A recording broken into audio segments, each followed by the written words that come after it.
Hello and welcome to the SciFirst MovieTalk episode. So in this episode, I'm discussing the 13th overall entry into the Halloween movie franchise and finale to the newest reboot trilogy, which started with the 2018 movie Halloween, the 2022 slasher Halloween Ends, as directed by David Gordon Green, who reprises his role after also directing the last two movies in the franchise, which now puts him, for now, as the director at the helm of more Halloween movies than anybody else.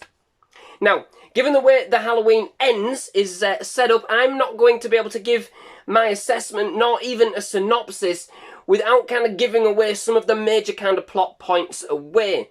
So, for sure, this review will contain some fairly significant spoilers, even if by insinuation, right from the off.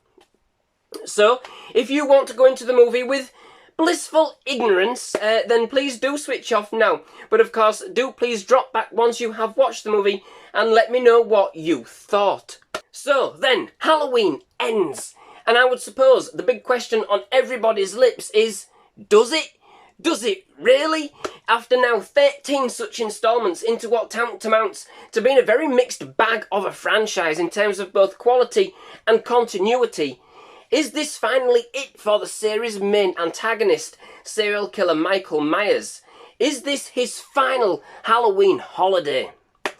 Well, that's not one of the spoilers I'm actually going to give away. However, and to be honest, with this series, regardless of the outcome of the film specifically, it may indeed set to kind of round off the trilogy of movies directed by David Gordon Green.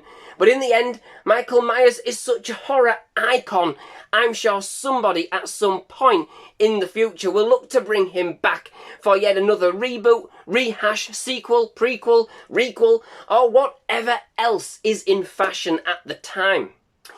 In this supposed, well, at least in namesake only perhaps, final instalment, we now catch up with Haddonfield some 4 years since Michael last terrorised the sleepy suburb. Now a town reeling from tragedy many times over and out looking to kind of symbolise and label any tragic event as Michael's doing. A legacy left by evil lurking around every corner and fuelled by paranoia, hatred and revenge of the townsfolk Michael has affected. This phenomenon seemingly has a profound influence on Corey Cunningham, as played by Rohan Campbell, who, after becoming embroiled in the town's bitter and unrelenting thirst for revenge, starts to spiral down a dark and emotional path that ultimately sees an undescribable evil take a grip on his reality, which starts to kind of like this chain of events that sees some of Haddonfield's darkest history start to repeat itself. After befriending Alison Nelson, as played by Andi Matichak, the granddaughter of the series' original protagonist and Haddonfield's iconic survivor, Laurie Strode, as played by Jamie Lee Curtis, both of whom reprised their roles from the previous two movies in David Gordon Green's arm of the franchise, it would seem once again evil has found its way into Laurie's life, and after coming to an uneasy peace with the previous events that had transpired in her life, this new evil now threatens to take everything she now holds close from her forever. So, with a title like Halloween Ends, it sounds like this installment should have been the accumulation of the franchise's legacy. At least the 40 years or so spanning between the first and the last movie. But rather than go out with a bang, this opts to lead us down a garden path and out with a whimper. With a totally bewildering approach, given the direction and premise of the last two movies in the Gordon Green trilogy. This movie is so tonally different from its direct predecessors. In fact, anything else we've kind of seen from the franchise to date, in all fairness, you know? Now that I know some would say that that wasn't going to be a bad thing, given many of the previous entries, but given that this was tipped to be such an epic conclusion to the trilogy of movies which kind of rebooted the franchise with 2018's Halloween, this just felt completely out of place. It goes out of the franchise's boxed routine, and for some, I can see that this may actually end up being one of their favourites in the franchise. It wasn't lost on me that the opening titles chose to kind of utilise the colour scheme used by 1982's Halloween 3, Season of the Witch, which itself is an outlier in the series, having no connection to any of its canon. And in some respects, the direction it took was more on level with this than any other. The film actually sets up quite an intriguing start, teasing us with something a little bit different. You're not kind of sure where this might actually be going. But this quickly kind of gives way to meandering and poorly placed yarn that has little to do with anything we had previously seen. At first there seems to be elements of actual horror that kind of filter through, but then as the film kind of progresses, you do start asking, where in the world has Michael Myers disappeared to? Surely at some point they're going to remember that this was supposed to be a Halloween film and actually have him in it. You get the feeling somebody somewhere forgot to send a memo or a telegram to Myers himself, who is notably absent for a significant proportion of the movie. Like they got through the film and thought, oh, we're supposed to be making a Halloween movie, right? Okay, get Myers on the phone right now. He's where? With the cult of Thorn? No, we need him here for Halloween Ends. We've promised everybody this grand finale, and all we've got is a soppy teen love story. Much of his appearance seems to be more incidental than anything else. Much more of a subdued entrance, and certainly not one I was ever expecting. Sure, the film certainly twists and turns in some unexpected ways, but in the end, as a result, it has absolutely no energy and only kind of sprinkles of horror. At times, certainly going down a very similar path to the likes of 1985's Friday the 13th Part 5, and come 1985's Nightmare on Elm Street Part 2, with a weirdly kind of macabre, romantic element that felt too eerily similar to 1993's Return of the Living Dead 3. In the end, this becomes one of the most boring and bewildering entries into the franchise, and I don't say that lightly.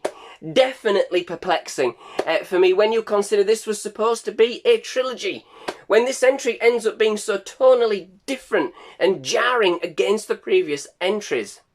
It feels totally random, and for the most of the film it really did feel like we'd kind of been duped. Credit where credit's due, David Gordon Green does step right out of the boundaries of what the franchise had kind of brought us before, and even what we had kind of come to expect from his own movies in the series.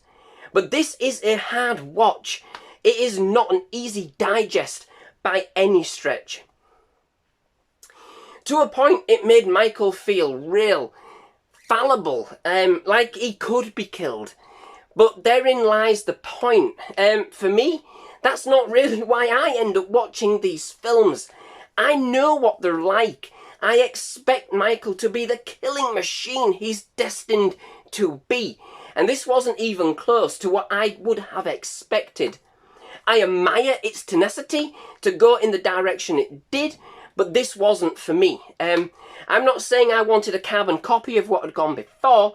I was looking forward to some inspired creativity, but this wasn't it at all. I think it serves an interesting viewpoint, having the town almost act as an entity in itself, a living, breathing organism that it itself almost drove Michael into being. Asking the question, could it be the town that made Michael more than he actually was? Was it the town's fear that kind of fueled his rampage? But ultimately, this just wasn't enough to hold my attention. Overall, given the setup of David Gordon Green's trilogy with the previous two movies in the franchise, this certainly was an odd direction to go in, and instead of ending the franchise with a bang, this kind of petered out as a slow burn, choosing to take the focus away from Myers for the significant majority of the movie. A very lacklustre end to the franchise that was quite a distance away from what I had expected. Myers and Laurie, they deserved better than this.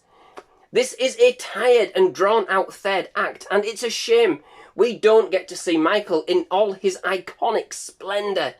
I mean, he makes an appearance, sure, but only really to kind of justify calling this a Halloween movie. I do admire the fact that it tried to go in a different direction to what people were expecting.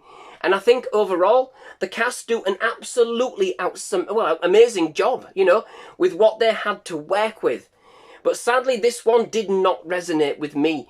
Probably one of the weakest in the franchise. At least Resurrection actually had Myers in it, even if it was totally ridiculous, you know?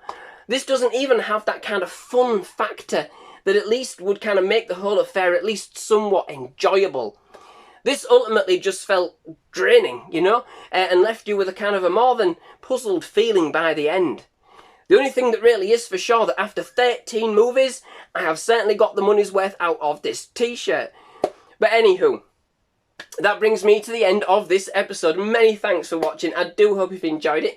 If you have, please do leave a like. Please do hit that subscribe button for more movie reviews, trailer reactions and other movie related content. Absolutely loved having you at SciFirst MovieTalk and definitely love to have you back. Most of all, just thank you very much for watching. Goodbye.